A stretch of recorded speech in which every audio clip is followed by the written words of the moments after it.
الحمد لله وحده أنجز وعده ونصر عبدا وهزم الأحزاب وحده نحمده ونستعينه ونستغفره ونؤمن به ونتوكل عليه ونعوذ بالله من شرور أنفسنا ومن سيئات أعمالنا من يهده الله فلا مضل له ومن يضلل فلا هادي له وأشهد أن لا إله إلا الله وحده لا شريك له وأشهد أن نبينا محمدا عبده ورسوله صفيه وخليله تركنا على المحجة البيضاء ليلها كنهارها لا يزيغ عنها إلا هالك اللهم صل وسلم وبارك على عبدك ورسولك نبينا محمد وآله وصحبه ومن تبعهم بإحسان إلى يوم الدين. فيا أيها الإخوة والأخوات أوصيكم وإياي أولا بتقوى الله. يا أيها الذين آمنوا اتقوا الله حق تقاته ولا تموتن إلا وأنتم مسلمون. يا أيها الذين آمنوا اتقوا الله وقولوا قولا سديدا يصلح لكم أعمالكم ويغفر لكم ذنوبكم ومن يطع الله ورسوله فقد فاز فوزا عظيما. أما بعد فإن أصدق الحديث كتاب الله وخير السنن سنن محمد صلى الله عليه وسلم وشر الأمور محدثاتها وكل محدثة بدعة وكل بدعة ضلالة. إن أريد إلا الإصلاح ما استطعت وما توفيقي إلا بالله عليه توكلت وإليه أنيب. أعوذ بالله من الشيطان الرجيم. بسم الله الرحمن الرحيم. وإذ ابتلى إبراهيم ربه بكلمات فأتمهن قال إني جاعلك للناس إماما قال ومن ذريتي قال لا ينال أخذ الظالمين.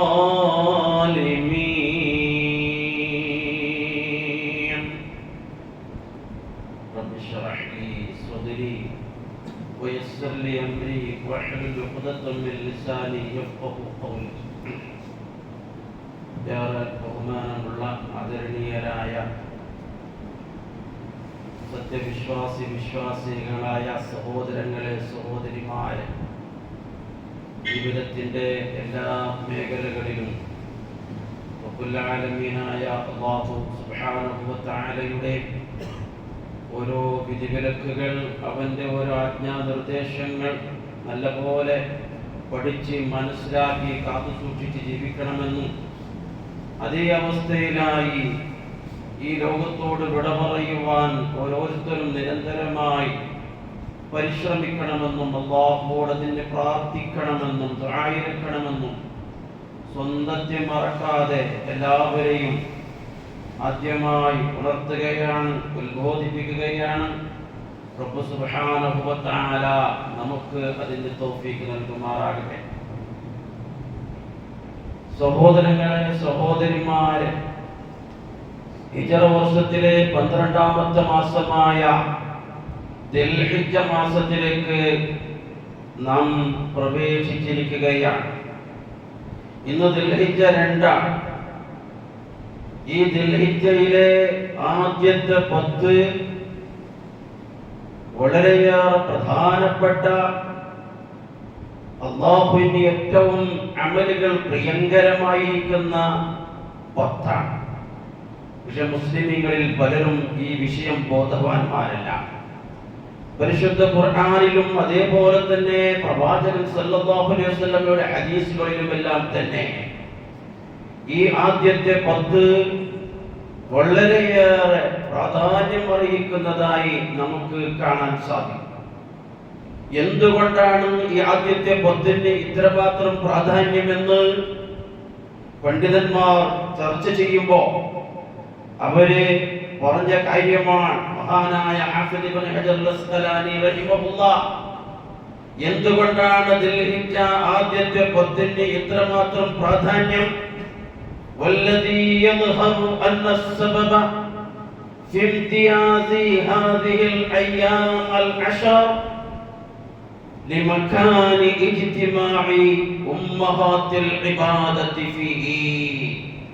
മഹാനായ ഹാഫിദ് ഇബ്നു ഹജർ അൽ-അസ്ഖലാനി റഹിമഹുല്ലാഹ് പറയുന്നു, എന്തുകൊണ്ടാണ് ഈ ദിൽഹിജ്ജ ആദ്യത്തെ 10 ഇത്രമാത്രം പ്രാധാന്യം അർഹിക്കുവാൻ, ഇത്രമാത്രം സവിശേഷത ഉണ്ടാകാനുള്ള കാരണം?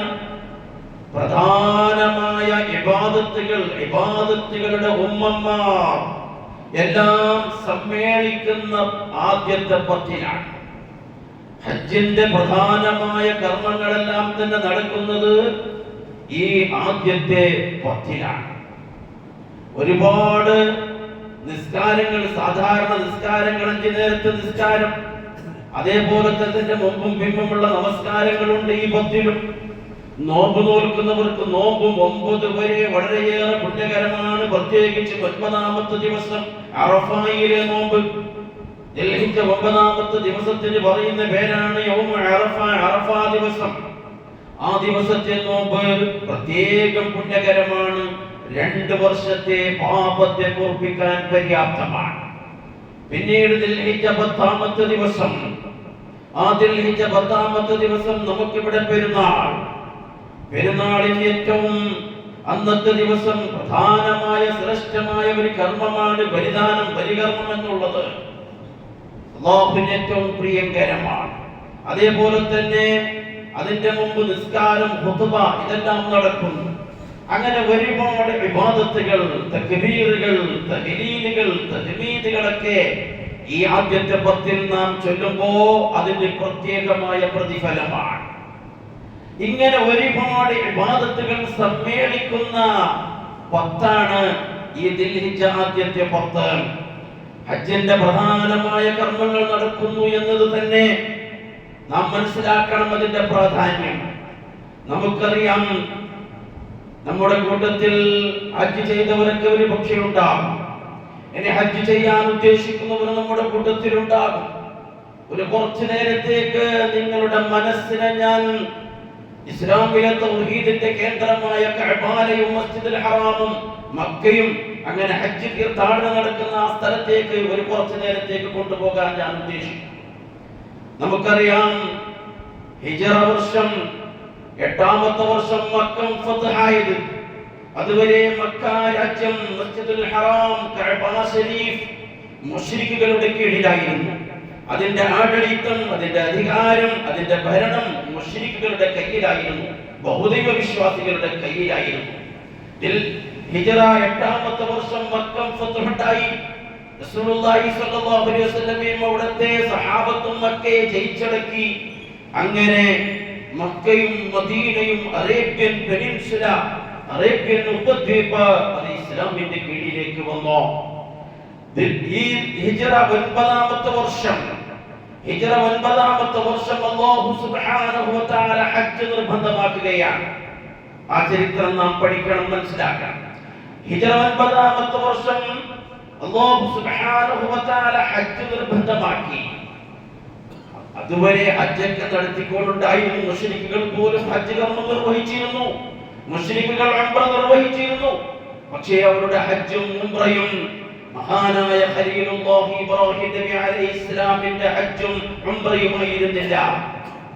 അവരുടെ ഹജ്ജ് കർമ്മവും ഉംറ കർമ്മവും അതിൽ ഒരുപാട് ശിർക്കുകളും പുതിയ പുതിയ നൂതനമായ പുത്തനാചാരങ്ങളൊക്കെ കടന്നുകൂടിയ ഒരു പ്രത്യേക തരത്തിലുള്ള ഹജ്ജും ഉംറയുമായിരുന്നു മുശ്രിക്കുകൾ നടത്തിയിരുന്നത്. റസൂലുള്ളാഹി സ്വല്ലല്ലാഹു അലൈഹി വസല്ലമ അല്ലാഹുവിന്റെ റസൂലായി നിയോഗിക്കപ്പെട്ടു, മക്ക ജയിച്ചടക്കി.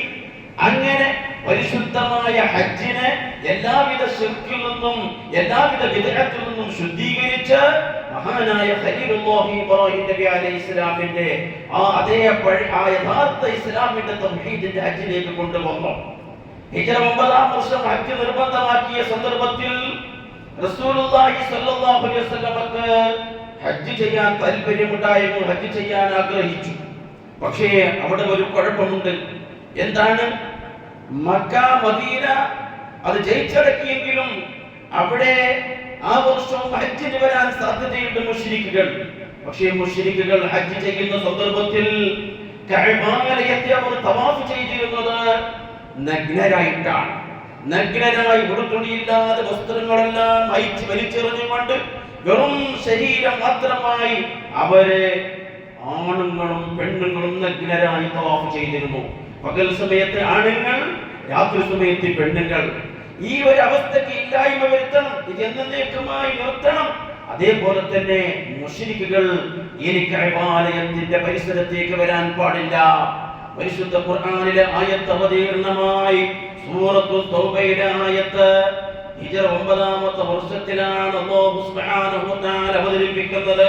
വഅദാനും മിനല്ലാഹി വറസൂലിഹി ലന്നാസി യൗമൽ ഹജ്ജിൽ അക്ബർ യൗമൽ ഹജ്ജിൽ അക്ബർ അന്നല്ലാഹ ബരീഉം മിനൽ മുശ്രികീന വറസൂലുഹു വഅദാനും മിനല്ലാഹി വറസൂലിഹി. അല്ലാഹുവിന്റെയും അവന്റെ റസൂലിന്റെ ഭാഗത്തു നിന്നുള്ള പ്രഖ്യാപനമാണ്, അറിയിപ്പാണ്, ഡിക്ലറേഷനാണ്. അല്ലാഹുവിന്റെ ഭാഗത്തു നിന്നുള്ള, റസൂലിന്റെ ഭാഗത്തു നിന്നുള്ള എന്തെന്നാണ് അതിലുള്ളത്? അന്നല്ലാഹ ബരീഉം മിനൽ മുശ്രികീൻ വറസൂലുഹു. അല്ലാഹുവും അവന്റെ റസൂലും മുശ്രിക്കുകളിൽ നിന്ന്. ആരാണ് അവിടെ മുശ്രിക്കുകൾ? അതേ ആ മക്കയിലെ സാമ്പ്രദായികമായിട്ടുള്ള പാരമ്പര്യമായിട്ടുള്ള അറബ് മുശ്രിക്കുകൾ. ആ മുശ്രിക്കുകളിൽ നിന്നിട്ട് എല്ലാവിധ ഭൗതിക വിശ്വാസികളിൽ നിന്ന് അല്ലാഹു തആല അവർക്കുമായുള്ള ബന്ധം വിച്ഛേദിച്ചിരിക്കുന്നു. മുശ്രിക്കുകളുമായി യാതൊരു ബന്ധവുമില്ല എന്ന പ്രഖ്യാപനം ഉണ്ടായി. റസൂലുള്ളാഹി സ്വല്ലല്ലാഹു അലൈഹി വസല്ലമ ഹിജ്റ വർഷം 9-ാമത്തെ വർഷം ഹജ്ജിന് പോയില്ല. പിന്നെ മഹാനായ അബൂബക്കർ സിദ്ദീഖ് റളിയല്ലാഹു തആല അൻഹുവിനെ ഹജ്ജിന്റെ അമീറുൽ ഹജ്ജ്, ഹജ്ജിന്റെ അമീറായിട്ട് അബൂബക്കർ റളിയല്ലാഹു പറഞ്ഞയച്ചു. കൂടെ അലി റളിയല്ലാഹു അൻഹു പറഞ്ഞയച്ചു. എന്നിട്ട് ഈ പ്രഖ്യാപനം, അല്ലാഹുവിന്റെ ഭാഗത്തുനിന്നുണ്ടായ പ്രഖ്യാപനം അവിടെ മക്കയിൽ വെച്ച് പ്രഖ്യാപിക്കാൻ അലി റളിയല്ലാഹു അൻഹു റസൂൽ കൽപ്പിച്ചു. അങ്ങനെ ആ പ്രഖ്യാപനം അലി റളിയല്ലാഹു അൻഹു ഹിജ്റ വർഷം 9-ാമത്തെ വർഷം സിദ്ദീഖ് അക്ബറിന്റെ കൂടെ ഹജ്ജ് നിർവഹിക്കുമ്പോൾ ആ പ്രഖ്യാപനം അവിടെ വെച്ച് നടത്തുന്നു. സിദ്ദീഖ് അക്ബറിന്റെ കൂടെ 300 ചില്ലാനം പേരുണ്ടായിരുന്നു ഹജ്ജ് ചെയ്യാനായിട്ട്. ആ വർഷം അവിടെ വെച്ച് അലി റളിയല്ലാഹു അൻഹു പ്രഖ്യാപിക്കുന്ന പരസ്യമായിട്ട് ജനങ്ങളെ കേട്ടുകൊള്ളുക, ഇത് അല്ലാഹുവിന്റെ പ്രഖ്യാപനമാണ്, അല്ലാഹുവിന്റെ റസൂലിന്റെ പ്രഖ്യാപനമാണ്. ഇനി ഈ കഅബാലയത്തിന്റെ പരിസരത്തേക്ക് മുശ്രിക്കുകൾ ആരും വരാൻ പാടില്ല. ഇനി ഈ കഅബാലയത്തിന്റെ ചുറ്റുഭാഗത്ത് നഗ്നരായിട്ട് ഉടുതുണിയില്ലാതെ ആരും തവാഫ് ചെയ്യാൻ പാടില്ല. ഇസ്ലാം അല്ലാത്ത അവസ്ഥയിലാണ് മരിക്കുന്നതെങ്കിൽ, ഇസ്ലാമില്ലാത്ത അവസ്ഥയിലാണ് മരിക്കുന്നതെങ്കിൽ അവന്റെ സ്വർഗത്തിലേക്ക് പ്രവേശനവും ഉണ്ടാവൂല. ഇങ്ങനെയുള്ള പ്രഖ്യാപനം മഹാനായ അലി റളിയല്ലാഹു അൻഹു വെച്ച് നടത്തുന്നുണ്ട്. അങ്ങനെ അല്ലാഹു സുബ്ഹാനഹു വ തആല കഅബാലയത്തെ മുശ്രിക്കുകളിൽ നിന്ന് ശുദ്ധീകരിക്കുകയാണ്. പിറ്റേന്ന് 10-ാമത്തെ വർഷം റസൂലുള്ളാഹി സ്വല്ലല്ലാഹു അലൈഹി വസല്ലമ ഹിജ്റ 10-ാമത്തെ വർഷം ഹജ്ജിനായി പുറപ്പെടുകയാണ്. കഅബാലയത്തെ ശുദ്ധീകരിക്കപ്പെട്ടു. ഇനി മിനയിൽ മുശ്രിക്കുകൾക്ക് വരാൻ പാടില്ല, മുസ്ദലിഫയിൽ മുശ്രിക്കുകൾക്ക് വരാൻ പാടില്ല, അറഫയിൽ മുശ്രിക്കുകൾക്ക് വരാൻ പാടില്ല. റസൂലുള്ളാഹി സ്വല്ലല്ലാഹു അലൈഹി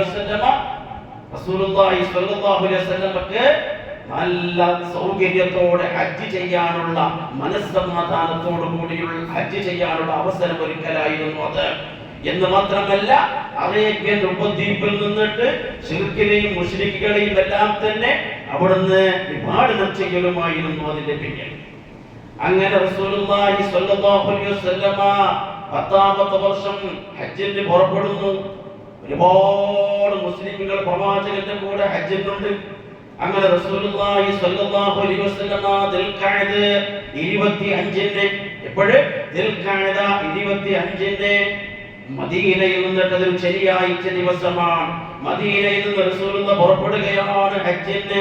അതേ ഹജ്ജത്തുൽ വിദാ പ്രവാചകന്റെ ആദ്യത്തെയും അവസാനത്തതുമായ ഹജ്ജ് കർമ്മം നിർവഹിക്കാൻ ആ ഹജ്ജിലൂടെ ശരിയായ മില്ലത്ത് ഇബ്രാഹിം നബി അലൈഹിസ്സലാം നിർവഹിച്ച ഹജ്ജ് അത് ജനങ്ങൾക്ക് പഠിപ്പാട്ടി കൊടുക്കാനായിട്ട് റസൂലുള്ളാഹി സ്വല്ലല്ലാഹു അലൈഹി വസല്ലം തങ്ങൾ പുറപ്പെടുന്നു. കൂടെ ഒരുപാട് 10,000 റസൂലുള്ളാഹിന്റെ കൂടെയുണ്ട്.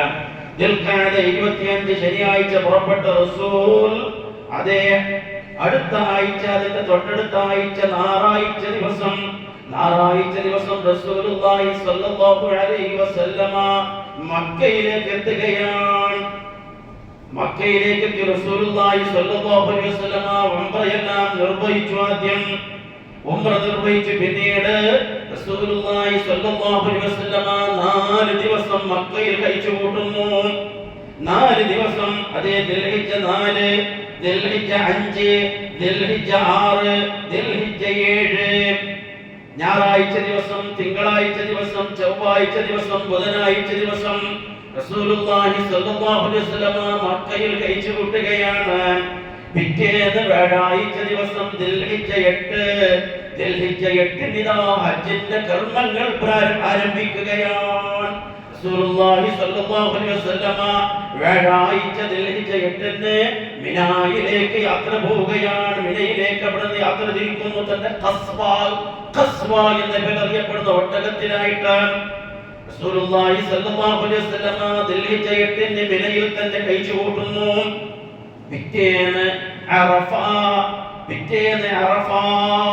ദിൽഹിജ്ജ 9-ാമത്തെ ദിവസം അറഫ റസൂലുള്ളാഹി സ്വല്ലല്ലാഹു അലൈഹി വസല്ലമ സൂര്യൻ ഉദിച്ചതിന് ശേഷം അറഫയെ ലക്ഷ്യമാക്കി നീങ്ങുകയാണ്. അങ്ങനെ അറഫയിലേക്ക് എത്തി. സൂര്യൻ അതാ നട്ടുച്ച നേരത്തേക്ക് എത്തിയ സന്ദർഭത്തിൽ ളുഹ്റിന്റെ സമയമായിട്ടില്ല.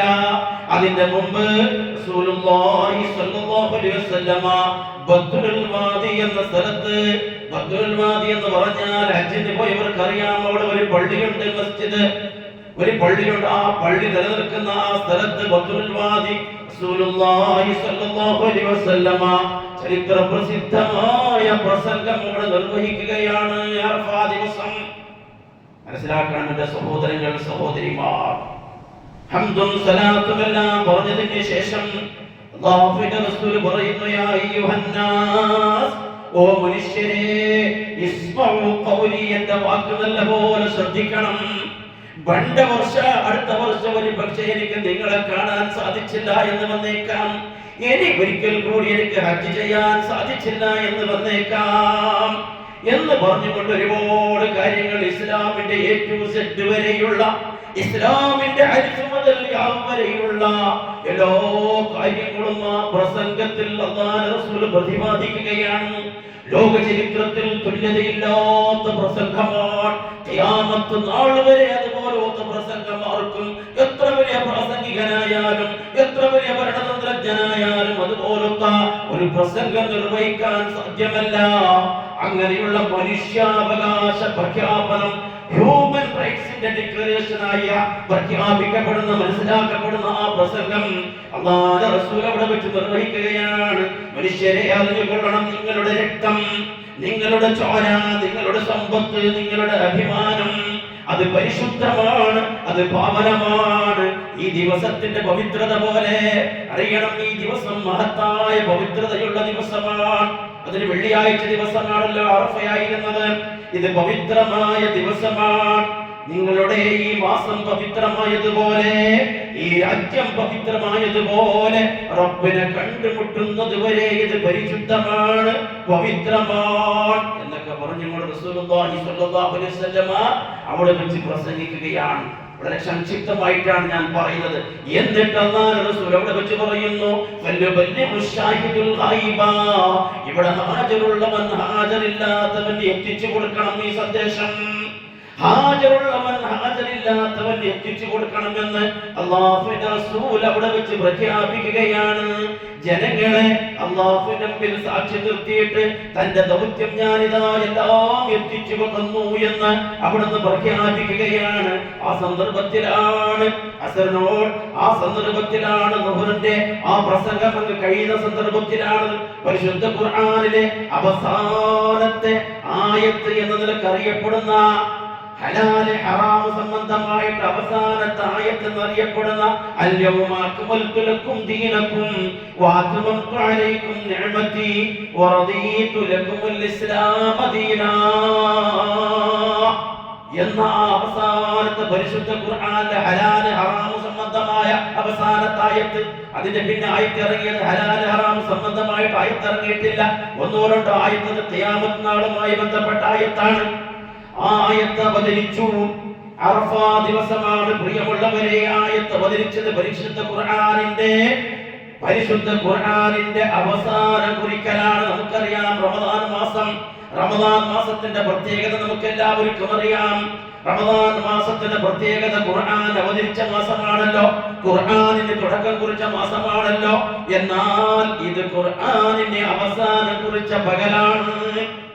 അന്ന് ഖുർആനിനെ തുടക്കം കുറിച്ചത് ഒരു രാത്രിയാണെങ്കിൽ ഇരുട്ട് മൂടിയ രാത്രിയിൽ പ്രകാശ ഗോപുരമായി പരിശുദ്ധ ഖുർആൻ അവതരിച്ചിട്ടുണ്ടെങ്കിൽ ഓ ഖുർആനിനെ അവസാനം കുറിച്ച പകലാണ് അറഫ.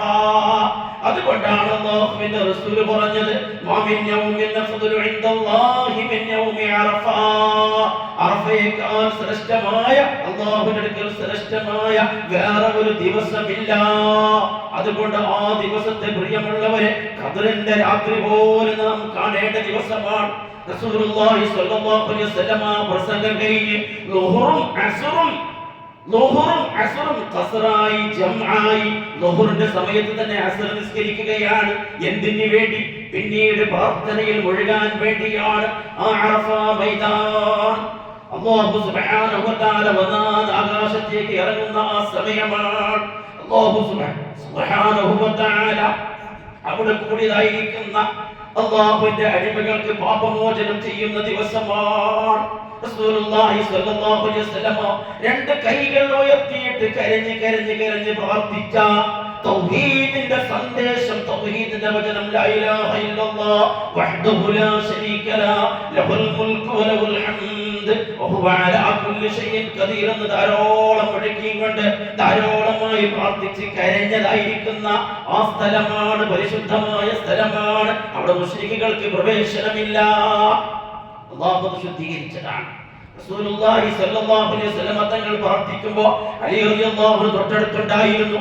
അലി റളിയല്ലാഹു അൻഹുവോട് റസൂൽ പറയുന്നു, യാ അലി ഹാബുനാ തുസ്കബുൽ അബറാ. ഇവിടെ വെച്ച് കണ്ണുനീർ ചാലിട്ട് ഒഴുകേണ്ടതായിരിക്കുന്ന സ്ഥലമാണ് അലിയേ. കാരണം അല്ലാഹു സുബ്ഹാനഹു വ തആല മലക്കുകളോട് പറയുന്നു, ഹജ്ജാജുകളെ നോക്കിയിട്ട് ലോകത്തിന്റെ നാനാഭാഗത്തു നിന്നും ഓരോ ഭൂഖണ്ഡങ്ങളിൽ നിന്നും ഹജ്ജിനായി വന്ന ലക്ഷക്കണക്കിന് ആളുകളെ നോക്കിയിട്ട് അല്ലാഹു പറയുന്നു, മലക്കുകളെ നോക്ക്, ആരാണത്? എന്റെ ദാസന്മാർ, എന്റെ അടിമകളാണ്. എന്തിനാ അവർ ഇങ്ങനെ പ്രാർത്ഥിക്കുന്നത്? എന്താണ് അവരുടെ ആഗ്രഹം എന്നറിയുമോ? എന്റെ മഗ്ഫിറത്താണ്, എന്റെ റഹ്മത്താണ് അവരുടെ ഉദ്ദേശം. നോക്ക്, അവരുടെ പാപങ്ങൾ മണലിന്റെ എണ്ണം പോലെ അത്രത്തോളം അധികരിച്ചതാണെങ്കിലും മണലുണ്ടല്ലേ, മണലിനെ നമുക്ക് എണ്ണാൻ പറ്റുമോ? പൊയ്കയെ എണ്ണാൻ പറ്റാൻ സാധിക്കില്ലല്ലോ.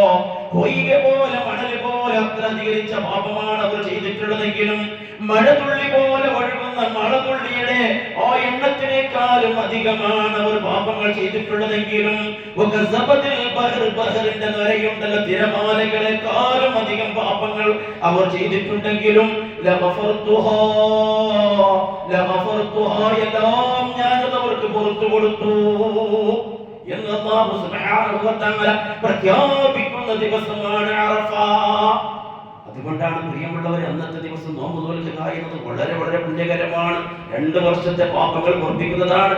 എന്റെ സഹോദരന്മാർ നോമ്പ് നോൽക്കാൻ ശ്രദ്ധിക്കണം എന്ന് മാത്രമല്ല, ആ ദിവസം ഖദറിന്റെ രാത്രി പോലെ നാം കാണേണ്ട ഒരു പകലാണത്.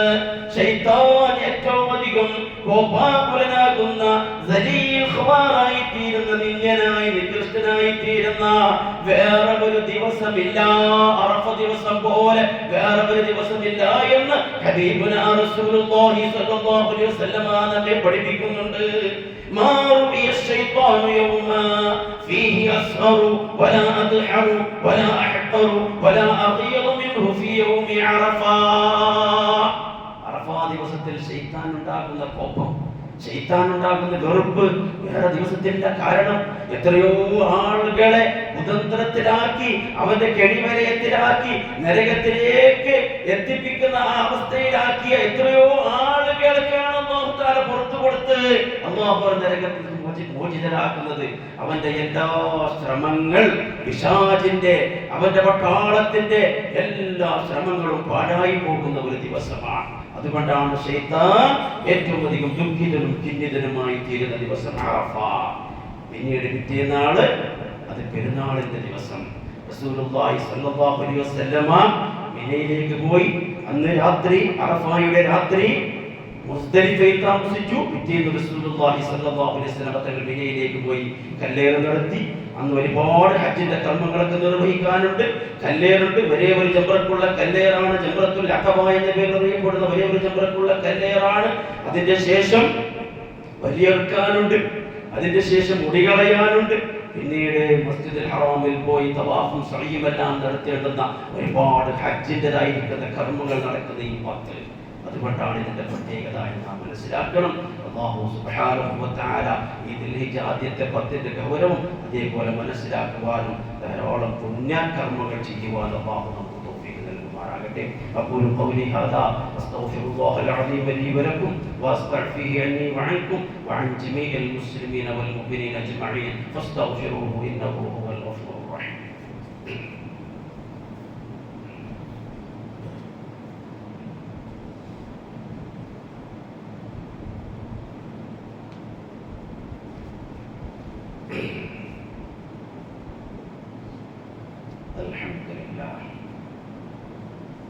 الحمد لله رب العالمين والصلاة والسلام على سيد الأنبياء والمرسلين نبينا وإمامنا وقدوتنا محمد بن عبد الله المبعوث رحمة للعالمين وعلى آله وأهل بيته وأصحابه ومن تبعهم بإحسان إلى يوم الدين. أما بعد فيا أيها الناس اتقوا الله سبحانه وتعالى في السر والعلن وكونوا مع الصادقين. സഹോദരങ്ങളെ, സഹോദരിമാരെ, ഒരിക്കൽ കൂടി റബ്ബ് സുബ്ഹാനഹു വ തആലയെ കാത്തു സൂക്ഷിച്ച് തഖ്വയുള്ളവരായി ജീവിക്കണമെന്ന് ഞാൻ എല്ലാവരും ഉണർത്തുകയാണ്. ദിൽഹിജ്ജ ആദ്യത്തെ 10ന്റെ പ്രത്യേകതകൾ, അതിന്റെ സവിശേഷതകൾ നാം ഇവിടെ മനസ്സിലാക്കുകയാണ്. ദിൽഹിജ്ജയുടെ 9ാമത്തെ ദിവസം അറഫ, അതിന്റെ പ്രാധാന്യം നാം അറിഞ്ഞു. അതിന്റെ പിറ്റേ ദിവസമാണ് ബലിപെരുന്നാൾ. ആ ബലിപെരുന്നാളിനോടുള്ള അന്ന് നമസ്കാരമുണ്ട്. റസൂലുള്ളാഹി സ്വല്ലല്ലാഹു അലൈഹി വസല്ലമ നമസ്കാരം ആദ്യം നിർവഹിച്ചു. ഫസ്വല്ലി ലിറബ്ബിക വൻഹർ, നിന്റെ റബ്ബിന് വേണ്ടി നീ നിസ്കരിക്കുക. വൻഹർ, നീ ബലി നൽകുക. അപ്പോൾ നമസ്കാരത്തിന്റെ കൂടെയാണ് ബലികർമ്മത്തെ എടുത്തു പറഞ്ഞത്. അല്ലാഹുവിന്റെ അന്നത്തെ ദിവസം ഏറ്റവും പ്രിയങ്കരമായ ഒരു പ്രധാനമായ കർമ്മമാണ് മൃഗബലി. എന്താണ് അതിന്റെ പിന്നിലുള്ള ഉദ്ദേശം?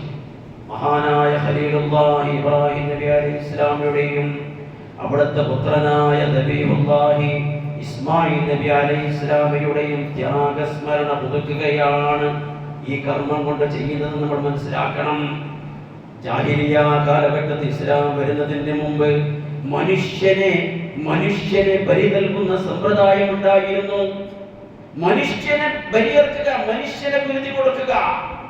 ചെറിയ ചെറിയ ആൺകുഞ്ഞുങ്ങൾ, പെൺകുഞ്ഞുങ്ങളെ വിഗ്രഹങ്ങളുടെ മുമ്പിൽ ബലി നൽകിയിരുന്നു, ദൈവപ്രീതിക്ക് വേണ്ടി ബലി നൽകിയിരുന്നു. എന്നാൽ പരിശുദ്ധ ഇസ്ലാം അത് അവസാനിപ്പിക്കുകയാണ് ചെയ്തത്. മനുഷ്യകുരുതി, ഒരിക്കലും അത് ദിവ്യപ്രീതിക്ക് അതിലൂടെ ദിവ്യപ്രീതി ഉണ്ടാവില്ല. മനുഷ്യ ബലി എന്നത് ഒരിക്കലും ഉണ്ടാകാൻ പാടില്ല. ഈ പ്രപഞ്ചത്തിൽ ഇലാ യൗമിൽ ഖിയാമത്ത് ഇല്ലായ്മ ചെയ്യുകയാണ്. മഹാനായ ഖലീലുല്ലാഹി ഇബ്രാഹിം നബി അലൈഹിസ്സലാം അവിടുത്തെ പുത്രനായ ഇസ്മായിൽ നബി അലൈഹിസ്സലാം ബലിയെടുക്കാൻ വേണ്ടി കൊണ്ടുപോകുക. ആ സംഭവങ്ങളിലൂടെ ആ പ്രവർത്തനം അതില്ലായ്മ ചെയ്യാനാണ് അല്ലാഹു തആല ഉദ്ദേശിച്ചത്. മഹാനായ ഖലീലുല്ലാഹി ഇബ്രാഹിം നബി അലൈഹിസ്സലാം തനിക്ക് ഏറ്റവും പ്രിയങ്കരമായതിനെ ഞാൻ അല്ലാഹുവിന് വേണ്ടി നൽകാൻ തയ്യാറാണ് എന്ന് പരിശോധിക്കാൻ വേണ്ടി അല്ലാഹു സുബ്ഹാനഹു വ തആല ആദ്യം സ്വപ്നരൂപത്തിലൂടെ അറിയിച്ചപ്പോ മഹാനായ ഖലീലുല്ലാഹി ഇബ്രാഹിം നബി അലൈഹിസ്സലാം മകനോട് മുശാവറ ചെയ്യുന്നു. മകൻ ഇസ്മായിൽ പൂർണ്ണമായ നിലക്ക് അംഗീകരിക്കുന്നു. മിനയിലേക്ക് കൊണ്ടുപോയിട്ട് മകനെ അതാ ബലിയർക്കാനായിട്ട് അദ്ദേഹം തയ്യാറാകുന്നു. ആ സമയത്താണ് വനദൈനാഹു യാ ഇബ്രാഹിം ഖദ് സദ്ദഖത റുയാ ഇന്നാ കദാലിക നജ്സിൽ മുഹ്സിനീൻ. ഇബ്രാഹിമേ, നിങ്ങൾ സ്വപ്നം സാക്ഷാത്കരിച്ചു മതി, എന്നാൽ മകനെ അല്ല ബലിയർക്കേണ്ടത്. അല്ലാഹു തആല സ്വർഗ്ഗത്തിൽ നിന്നിട്ട് ജിബ്രീൽ അലൈഹിസ്സലാമിലൂടെ ഒരു ആടിനെ കൊണ്ടുവന്ന് കൊടുത്തു. എന്നിട്ട് ആ ആടിനെ ബലിയർത്തു. വഫദൈനാഹു ബിദിബ്ഹിൻ അദീം. പരിശുദ്ധ ഖുർആനിലെ സൂറത്തു സ്വാഫാത്തിൽ കാണാം വഫദൈനാഹു ബിദിബ്ഹിൻ അദീം. മഹത്തായ ഒരു ബലികർമ്മം, അതേ ഒരു ആടിനെ ഇസ്മാഈലിന് പകരമായി നാം നൽകി എന്ന്. മഹത്തായ ബലി. എന്താണ് മഹത്തായ ബലി എന്ന് വിശേഷിപ്പിക്കാൻ കാരണം? ഇബ്രാഹിം നബി അലൈഹിസ്സലാം അന്ന് ഏത് ദിവസത്തിലാണോ ബലിയെടുത്തത്, അതേ തീയതി ലോകത്തിന്റെ നാനാഭാഗത്തുമുള്ള സത്യവിശ്വാസികൾ ബലി നൽകണം, ഉദ്ഹിയത്ത് നൽകണം എന്ന കാര്യം അല്ലാഹു സുബ്ഹാനഹു വ തആല നടപ്പിലാക്കുകയാണ് അതിലൂടെയുണ്ടായത്. അതാണ് മഹത്തായ ബലി. അതുകൊണ്ട് പ്രിയമുള്ളവർ, ആ ദിവസം നാം ഓരോരുത്തരും പ്രത്യേക സാമ്പത്തികമായ കഴിവുള്ളവർ ഈ ബലി നടത്തണം. അത് തൗഹീദിന്റെ ബലിയാണ്. അല്ലാഹു അല്ലാത്തവർക്ക് വേണ്ടിയുള്ള ബലികൾ നടക്കുന്നുണ്ട്, ഇന്നും നടക്കുന്നുണ്ട്, മുമ്പും ഉണ്ടായിരുന്നു. മൂർത്തികളുടെ മുമ്പിൽ, വിഗ്രഹങ്ങളുടെ മുമ്പിൽ, ദേവീ ദേവതകളുടെ മുമ്പിൽ, ഔലിയാക്കന്മാരുടെ മുമ്പിൽ, ജാറങ്ങളുടെ സമാധികളുടെ മുമ്പിലൊക്കെ ബലി നടക്കുന്നുണ്ട്. മുഹീദ് ഷെയ്ഖിന്റെ പേരിലും ഫായ് ഷെയ്ഖിന്റെ പേരിലും അതേപോലെ തന്നെ ഉള്ളാളത്തെ മദനി ഷെയ്ഖിന്റെ പേരിലൊക്കെ ഇവിടെ ബലി നടക്കുന്നുണ്ട്. ശിർക്കിന്റെ ബലികൾ. ഇവിടെയാണ് തൗഹീദിന്റെ ആളുകൾ തൗഹീദിന്റെ ബലി നടത്തേണ്ടത്. അതാണ് ഉദ്ഹിയത്തിലൂടെ നാം നിർവഹിക്കേണ്ടത്. പിശാച് നമ്മളെ വിശ്വാസത്തിലാക്കിക്കൊണ്ട് നീ അതൊന്നും വേണ്ട, അതിനൊന്നും ആവശ്യമില്ല, നീ അവിടെ നിർത്തിയിട്ടില്ല, നീ പാവപ്പെട്ടവനല്ലേ, നിനക്ക് കഷ്ടപ്പാടുണ്ടല്ലേ എന്നൊക്കെ പറഞ്ഞ് പിന്തിരിപ്പിക്കാൻ നോക്കും. പ്രിയമുള്ളവരെ, ഒരിക്കലും പിന്തിരിഞ്ഞു പോകരുത്. അല്ലാഹു സുബ്ഹാനഹു വ തആല എനിക്ക് നൽകിയിരിക്കുന്ന നിഅമത്ത്, ആ സുലഭമായിരിക്കുന്ന ആ നിഅമത്ത് അവസരം, അത് പ്രകടിപ്പിക്കാനുള്ള ഒരു അവസരമായിട്ട് നാം ഓരോരുത്തരും കരുതണം. അതുകൊണ്ട് ഈ ഉദ്ഹിയത്തിന്റെ ബലി നാം നിർവഹിക്കണം. അല്ലാഹു സുബ്ഹാനഹു വ തആല നമുക്ക് അതിന്റെ തൗഫീഖ് നൽകുമാറാകട്ടെ. ഏറ്റവും നല്ല ബലിമൃഗം റസൂലുള്ളാഹി സ്വല്ലല്ലാഹു അലൈഹി വസല്ലമ, നല്ല ആരോഗ്യമുള്ള നല്ല തടിയും പുഷ്ടിയുമുള്ളതായിരിക്കുന്ന മൃഗത്തെയാണ് റസൂലുള്ളാഹി സ്വല്ലല്ലാഹു അലൈഹി വസല്ലമ ബലിയർക്കാൻ വേണ്ടി തിരഞ്ഞെടുത്തത്. നാം അത്തരത്തിലുള്ള നല്ല മൃഗങ്ങളെ ആയിരിക്കണം ബലി നൽകാൻ വേണ്ടി നാം അതിന് വേണ്ടി ഒരുക്കേണ്ടത്. കാരണം അത് അല്ലാഹുവിന്റെ ചിഹ്നമാണ്, അല്ലാഹുവിനെ ഘടിപ്പിക്കുന്ന ആരാധനയാണ്. അല്ലാഹുവിന്റെ ചിഹ്നം നാം ആരാധിക്കണം. റബ്ബ് സുബ്ഹാനഹു വ തആല നമുക്ക് അതിന് തൗഫീഖ് നൽകുമാറാകട്ടെ. റബ്ബ് സുബ്ഹാനഹു വ തആല നമ്മുടെ എല്ലാ ചെറുതും വലുതുമായ പാപങ്ങൾ അല്ലാഹു തആല പൊറുത്തരുമാറാകട്ടെ. നമ്മളിൽ പലരും പല വിധത്തിൽ രോഗങ്ങൾ കൊണ്ട് ബുദ്ധിമുട്ടുന്നവരുണ്ട്.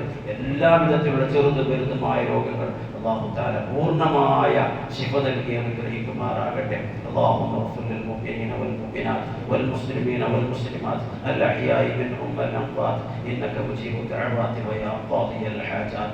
ربنا اغفر لنا ولإخواننا الذين سبقونا بالإيمان ولا تجعل في قلوبنا غلا للذين آمنوا ربنا إنك رؤوف رحيم.